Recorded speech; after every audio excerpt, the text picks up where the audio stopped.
Bismillahirrahmanirrahim. Assalamualaikum warahmatullahi wabarakatuh. Selamat pagi anak-anak. Bagaimana kabarnya hari ini? Semoga dalam keadaan sehat semuanya ya. Baiklah, sebelum kita memasuki materi kita, mari kita awali dengan membaca basmalah bersama. Bismillahirrahmanirrahim. Oke, terima kasih.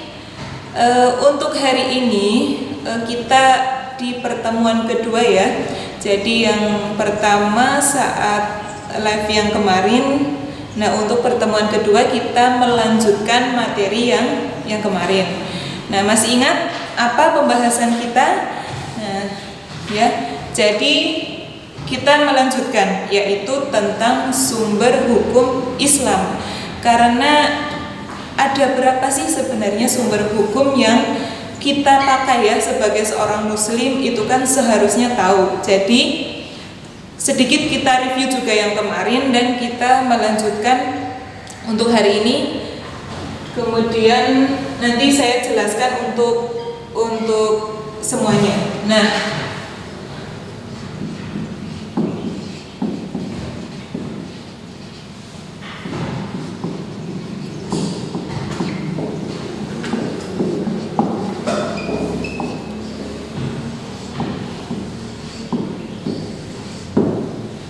oke, kalau kemarin kita sudah membahas tentang Al-Quran dan hadis ini ya. Terus yang terakhir kita akan membahas tentang ijtihad.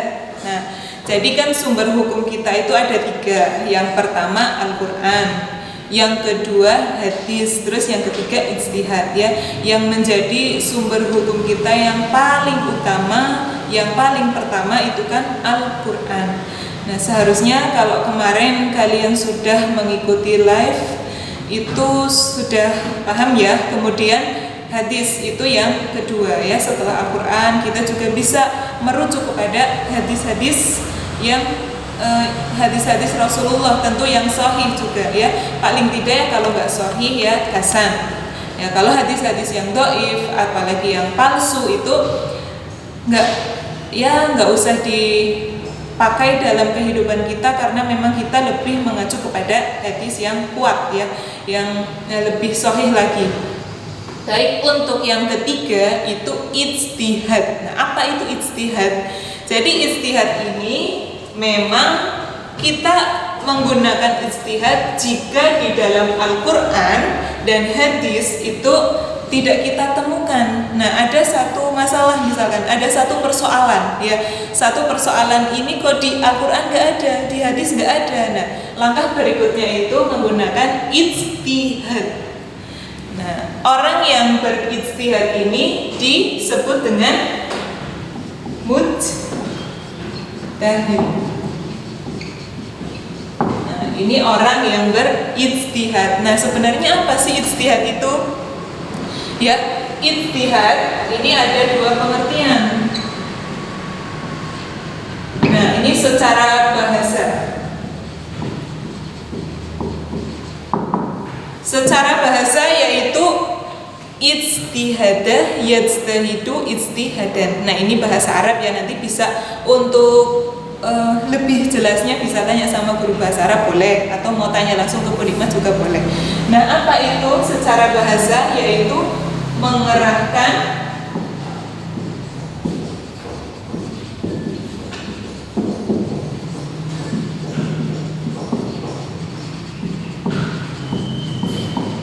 segala kemampuan. Nah, jadi berijtihad ini secara bahasanya mengerahkan segala kemampuan yang kita miliki, kemampuan yang mungkin bisa kita capai, itu benar-benar dikerahkan. Nah, ini secara bahasa. Kemudian yang istilahnya, ya istilah itu upaya. Jadi usaha kita, usaha dengan penuh kesungguhan, usaha yang sungguh-sungguh. Ya, untuk apa? Nah, usaha ini dilakukan untuk mencapai satu keputusan hukum yang belum ada di dalam Al-Quran dan hadis. Nah, usaha yang dicapai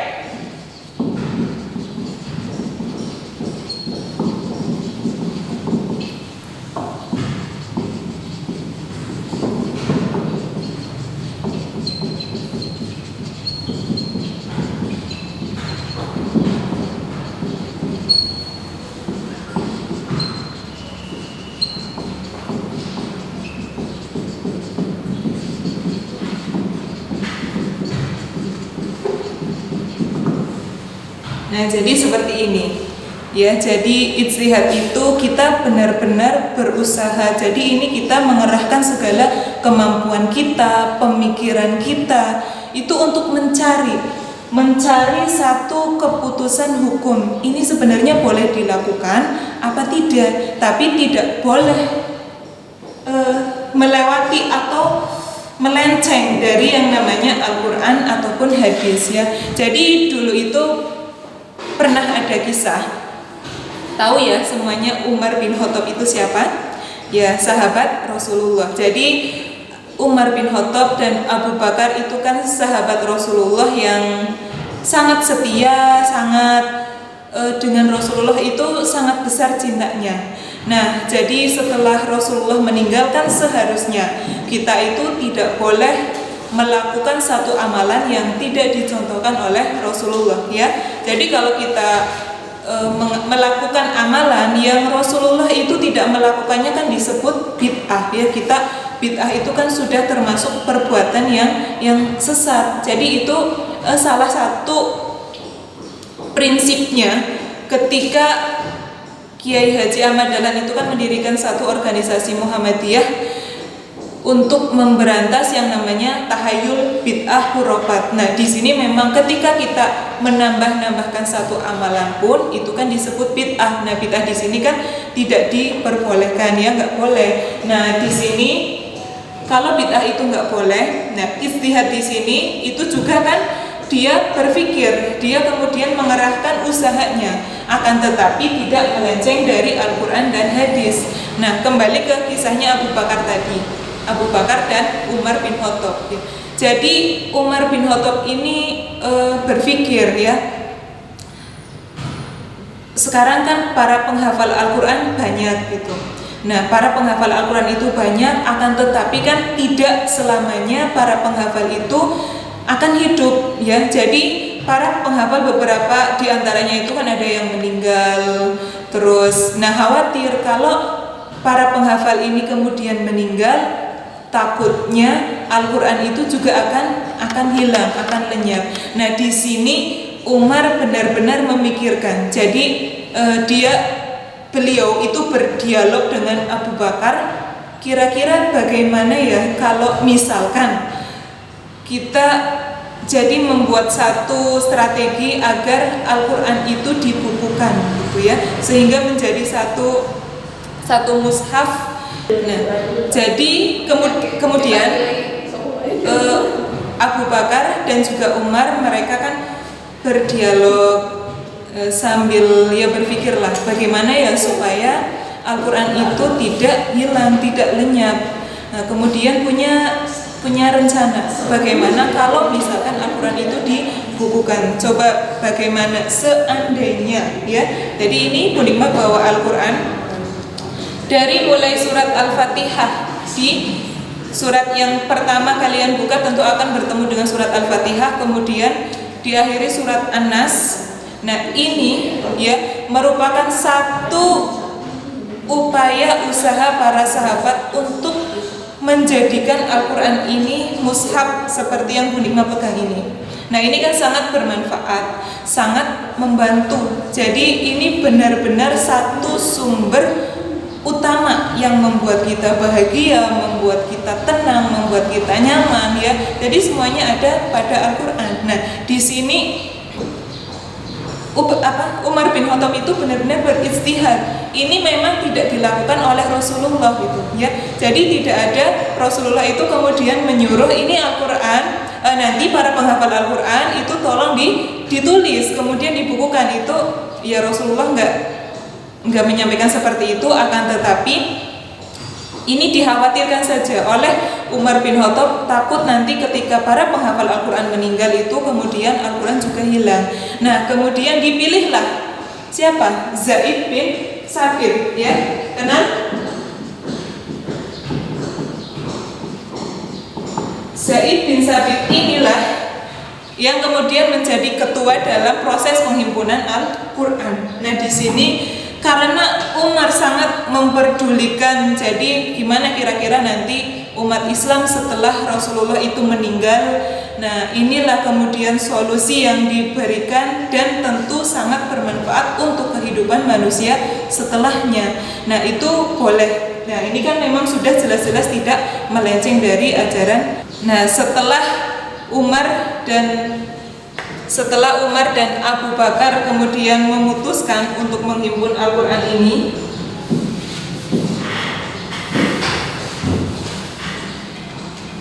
ya, jadi kita pun tahu, oh ternyata ijtihad itu boleh, ya. Nah, di sini kalau kita berijtihad, kita menemukan satu hukum, jika benar itu pahalanya 2. Tapi jika salah itu 1. Jadi nggak ada orang yang kemudian dia berusaha mencari satu putusan, ya. Misalkan saya itu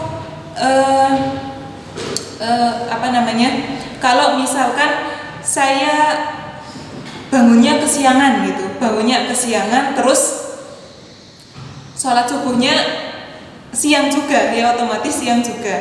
Nah, kalau seperti itu ya sebenarnya untuk setiap hari itu ya nggak boleh, ya diusahakan supaya kita bisa bangun tepat waktu, bisa sholat tepat waktu. Akan tetapi kalau itu menjadi satu usaha kita yang ya meninggalkan sholat itu kan tentu juga berdosa, dilarang. Jadi kita laksanakan sholat sesuai dengan misalnya kita bangunnya jam berapa, ya kita langsung laksanakan sholat. Itu insya Allah tidak masalah, asalkan tidak untuk menjadi kebiasaan, ya itu nggak apa-apa. Nah, di sini kemudian apa yang menjadi dasar kita itu melakukan ijtihad, ya dasarnya. Nah, di sini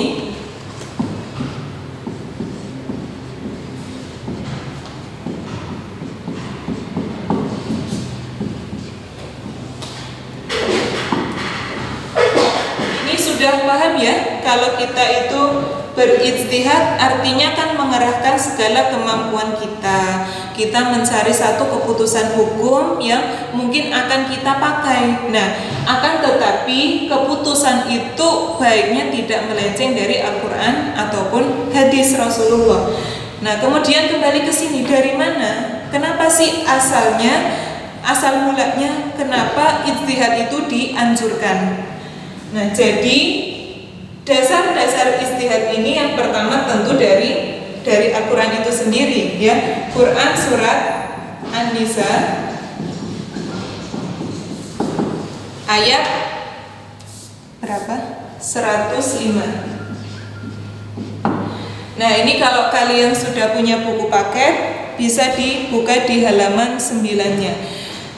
Nah, ini untuk buku paket juga penting ya, karena kan secara kita pembelajarannya daring itu kan terbatas. Jadi kalau hanya Bu Nikma sampaikan, hanya kalian lihat di layar kaca kalian, itu mungkin ya bisa paham tapi kan kurang maksimal. Jadi baiknya dengan dipelajari sendiri, dibaca sendiri, kemudian untuk menguatkannya bisa dengan melihat tayangan video ini atau nanti bisa bertanya secara langsung, itu malah lebih mudah lagi ya. Nah, kembali ke sini. Jadi dasarnya untuk untuk ijtihad ini sendiri yang pertama dalam surat An-Nisa ayat 105 ya. Dan surat An-Nisa ayat 105 ini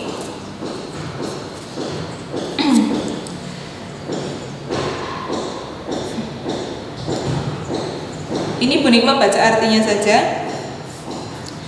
Sesungguhnya kami telah menurunkan kitab kepadamu dengan membawa kebenaran, supaya kamu mengadili antara manusia dengan apa yang telah Allah wahyukan kepadamu. Dan janganlah kamu menjadi penentang ya orang yang tidak bersalah karena membela orang-orang yang berkhianat. Surat An-Nisa ini yang pertama ya, kitab Al-Quran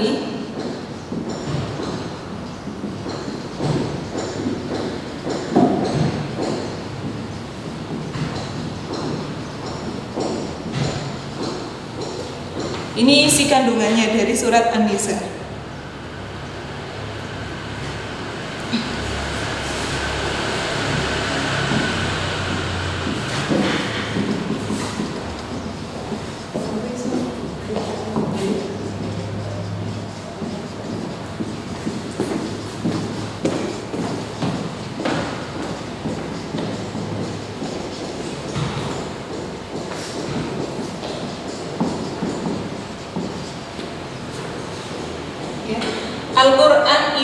membawa kebenaran ya. Kemudian mengadili manusia dengan apa yang sudah Allah wahyukan ya. Nah, di sini di dalam Al-Qur'an itu kan isinya semuanya kebenaran, semuanya kebaikan. Nah, terus ketika kita memang mau mengadili seseorang atau manusia itu ya tentu sudah sesuai dengan wahyu Allah, sesuai dengan firman Allah, dan janganlah kamu menjadi penentang ya.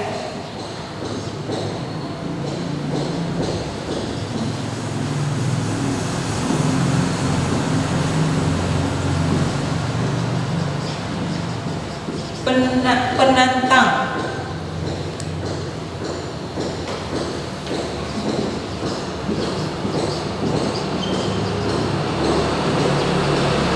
Orang yang tidak bersalah kemudian karena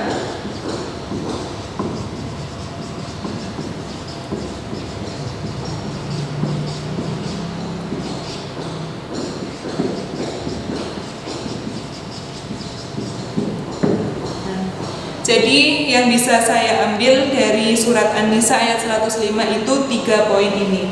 Nah, pertama, Al-Qur'an itu memang diturunkan oleh Allah, itu merupakan isinya semuanya kebenaran, semuanya kebaikan.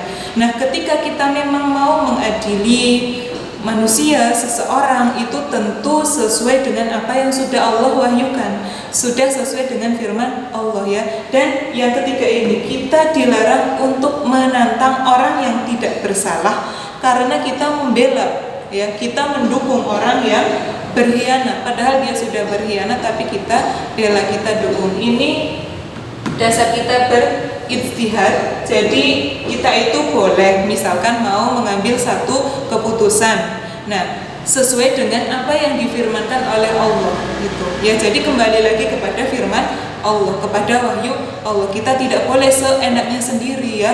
Jadi milih-milih, misalkan milih jadi dari golongan A dan golongan B, kira-kira mana sih yang lebih enak buat saya, itu juga nggak boleh karena tidak berdasarkan dengan dalil yang kuat ya. Jadi kalau saya ikut misalkan di sini organisasi A dan organisasi B, di organisasi B ini lebih enak, dia lebih mudah, lebih ringan, itu juga bukan seperti itu ya. Jadi ijtihad di sini kita benar-benar memikirkanlah, kalau kita mau memilih satu pilihan, yaitu ada dasarnya, kemudian tidak asal ya. Nah, di sini pentingnya kita itu memilih juga tidak sekedar memilih, harus ada pertimbangan dan dasar-dasar yang bisa memadai.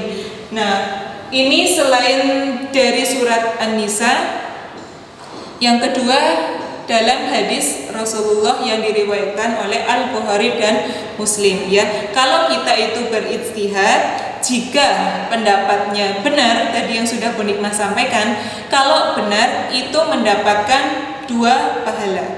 Nah, kalau kita salah itu mendapatkan 1. Jadi nggak ada orang yang berijtihad itu sia-sia saja. Nih misalkan kalian lagi ujian ya, lagi ujian kan kalian sedang berijtihad juga kan, bagaimana mencari jawaban dari pertanyaan-pertanyaan soal-soal itu. Nah, ini contoh saja ya.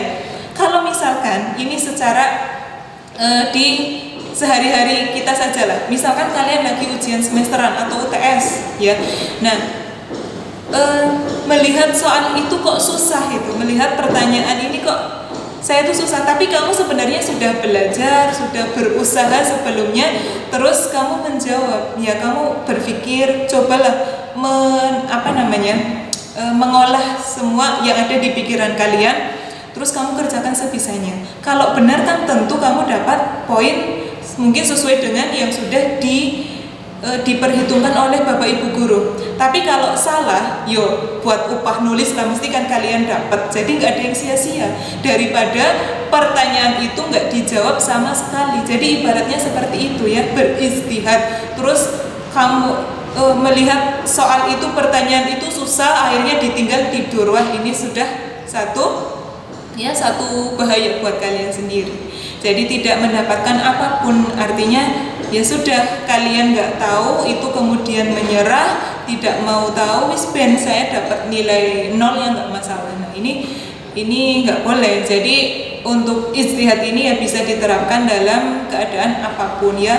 Nah ini terutama memang saat ujian itu ya perlulah Bu Nikmat tekankan, kalau memang merasa kesulitan untuk menjawab soal-soal itu ya bagaimana caranya tetap diisi, tetap dituliskan jawabannya, mungkin sesuai dengan yang kalian paham, yang kalian tahu.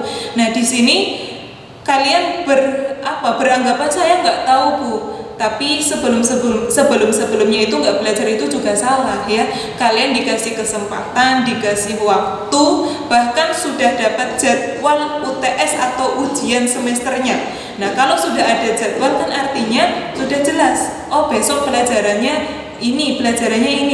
Nah ada 2 pelajaran, berarti saya malamnya sebelumnya itu sudah harus belajar, sudah harus mempelajari supaya kalau sudah melihat soal itu bisa mengerjakan. Nah terpaksanya kalau nanti melihat soal itu kemudian susah ya, kalian disitulah berijtihad ya, mencari jawaban yang tepat ya. Kalaupun itu salah, tetap kalian akan mendapatkan nilai, mendapatkan 1 poin. Nah jadi di situ. Nah untuk selanjutnya di sini ada 2 macam ijtihad. Nah di sini gimana ya macam-macamnya.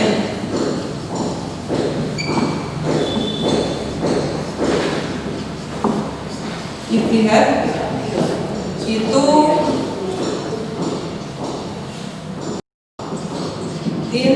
intiqai atau tarjihi.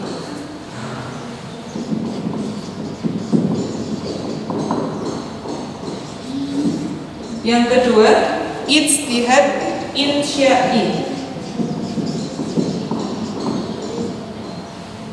ya. Nah di sini bisa disebut kreatif atau kolektif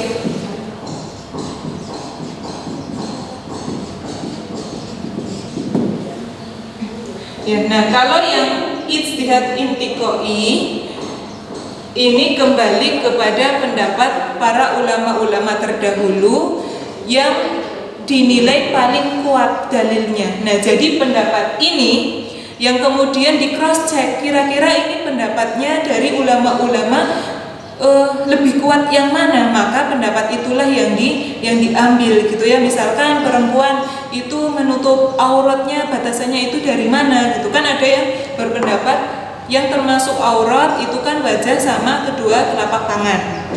Nah kemudian yang setelah itu semuanya adalah aurat, jadi harus ditutup, yang boleh ditambahkan hanya wajah sama telapak tangannya saja. Nah ada juga kan yang berpendapat itu semuanya adalah aurat kecuali ini matanya aja. Jadi wajah itu harus ditutup. Misalkan ada yang mungkin dia sudah meyakini kalau pendapatnya bercadar itu ada yang wajib, ada yang sunnah, itu kembali kepada masing-masing orangnya ya. Nah di sini melihat satu pendapat atau satu dalil yang paling kuat. Nah melihat pendapat para ulama-ulama terdahulu inilah yang disebut ijtihad intiqai ya. Ijtihad intiqai atau tarjihi ini kita melihat pendapat ulama yang paling kuat. Kalau insya'i itu merupakan kesimpulan ya. Nah di sini ada kreativitas, ada koleksi lah. Kita mengoleksi beberapa pendapat yang kemudian disimpulkan itu kemudian pendapatnya dipakai, mungkin bisa menjadi keputusan yang baru atau yang lama, akan tetapi ijtihad ini tetap kembali kepada Al-Quran dan hadis, tidak boleh melenceng, tidak boleh melebihi dari apa yang sudah disyariatkan. Nah inilah yang kemudian harus kita pakai, harus menjadi landasan kita dalam menjalani kehidupan sehari-hari kita ya. Nah jadi kita review, kalau kemarin kita sudah membahas Al-Quran, ini sudah tidak ada lagi tawaran, tidak ada lagi tandingannya. Kalau yang menjadi sumber hukum utama itu Al-Quran, pertama dan utama. Yang kedua hadis ya, setelah Al-Quran kemudian hadis. Hadis itu apa yang diucapkan Rasulullah, apa yang dilakukan Rasulullah ya.